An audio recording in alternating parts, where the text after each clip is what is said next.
নমস্কার সবাইকে, আশা করি আপনারা সবাই খুব ভালো আছেন। আমিও খুব ভালো আছি। দিনটা ছিল রবিবার 4 মে, আমার শাশুড়ি মার জন্মদিন। আমরা ভেবেছিলাম যে সকাল সকাল গিয়ে আমরা শাশুড়ি মাকে সারপ্রাইজ দেবো, বাট আলটিমেটলি সেটা হয়নি। আমাদেরকে আগের দিনই জানিয়ে দিতে হয়েছিল। যা হয় আর কি, আমরা ভেবেছি আর আরেকটাই হতো, অন্য আরেকটা কিছুই প্ল্যান হয়ে যেত। তাই আলটিমেটলি আমাদের জানিয়ে দিতে হয়েছিল যে আমরা যাচ্ছি। এবং আমাদের বাড়িতে ওই দিনকে আমরা সবাইকেই ডেকে নিয়েছিলাম। সবাই মানে হচ্ছে আমার মাসি শাশুড়ির ফ্যামিলি, মামা শ্বশুরের পুরো ফ্যামিলি, দিদুন এবং আমার বাবা মা। তো সবাই মিলে এরকম ছোটোখাটো কোনো অনুষ্ঠানকে উপলক্ষ করে সবাই মিলে একসাথে এক হওয়াটা বা এই আনন্দ করাটার একটা আলাদা মজা আছে। আর আমার মনে হয় এই রকম একটা বাজে গরমের দিনে যদি আমরা ঘরের মধ্যে সেই সেলিব্রেশনটা করতে পারি, তাহলে তার থেকে বেস্ট আর কিছু জাস্ট আর হয় না, তাই না? তো সেই জন্য আমরা ঠিক করেছিলাম বাড়ির মধ্যেই সবাই মিলে একসাথে থেকে মজা করব, আনন্দ করব, খাওয়া দাওয়া করব। তো আমাদের ওই দিনের রবিবারটা ভীষণ ভালোভাবে আনন্দ করে কেটেছিল। আমরা এসেই মায়ের সাথে কেক কেটে নিয়েছিলাম।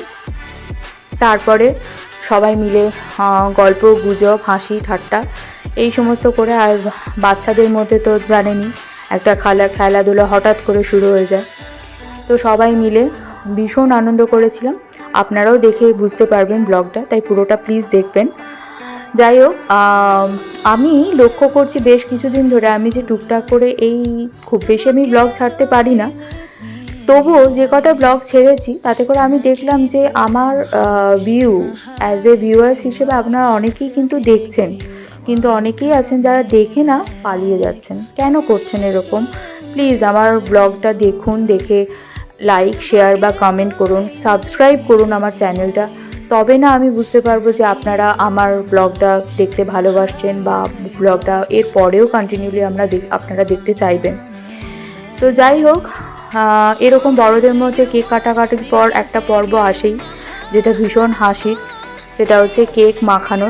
আপনাদের বাড়িতে কার কার এরকমটা হয় আপনারা প্লিজ আমাকে কমেন্ট করে জানাবেন। আমাদের বাড়িতে এটা হয় আর আমি এটা ভীষণভাবে ভালোভাবে এনজয় করি। আমার দেখতে তখন তো মজা লাগে, পরে এই আপনাদের সাথে যখন আমি আবার পরে আবার ভিডিও কখনো চালিয়ে দেখব, আমার সেটা দেখতে না আরও ব্যাপক মজা লাগে। তো যাই হোক, ওই দিন আমাদের বাড়ির মধ্যেই সমস্ত খাওয়া দাওয়ার আয়োজন ছিল। যেহেতু অনেকটা দুপুর হয়ে গেছিলো, তাই এই সমস্ত কেক টেক খাওয়াখাওয়ি হয়ে যাওয়ার পরে আমাদের খাওয়া দাওয়া শুরু হয়ে গেছিলো। খাওয়া দাওয়া করার পর একটু ল্যাদ নেব, তার মধ্যেই শুরু হয়ে গেছিলো আবার চলে আসার একটা পর্ব। কারণ রবিবার দিনই গেছি, রবিবার দিন রাতের মধ্যে তো ফিরতে হবে, কারণ সোমবার থেকে অ্যাজ ইউজুয়াল সব কিছু শুরু, কাজকর্ম, বাচ্চাদের স্কুল, বড়দের অফিস, সমস্ত কিছু। তো যাই হোক, আমাদের রাত্রেবেলা থাকা হয়নি। খুব ইচ্ছে করছিল যে রাত্রে একটু থাকি ঘাটালের বাড়িতে, বাট সেটা সম্ভব হয়নি। যাই হোক, রান্না বান্না ভীষণ ভালো ছিল। স্পেশালি আমার ফেভারিট মাটনটা তো আর বললাম না আপনাদের। তো যাই হোক, এই যে খাওয়া দাওয়ার পর দেখতে পাচ্ছেন বাচ্চাদের হাতে অটোমেটিক তারাও টায়ার্ড হয়ে গেছে বলে মোবাইল মারতে শুরু করে দিয়েছে। আর আমরা এই বড়রা আর কী করবো, সবাই মিলে একটুখানি লস্যি টস্যি খেলাম। সোনাই লস্যিটা নিজে হাতে বানিয়েছিল, ভীষণ ভালো ছিল খেতে। তো যাই হোক, আলটিমেটলি একে একে সবাই মিলে বেরিয়ে আসার ফলে গোটা বাড়িটা আবার পুরো ফাঁকা হয়ে গেছিলো। কিন্তু কিছু করার নেই, এরকম ছোটোখাটো হুজ্জুতি মাঝে মাঝে হলে বেশ ভালো লাগে। তো আমাদেরও খুব ভালো লেগেছিলো। আপনারা সবাই খুব ভালো থাকবেন, টাটা। আর আমার চ্যানেলটা লাইক, শেয়ার অ্যান্ড কমেন্ট করে দেবেন, সাবস্ক্রাইব করুন।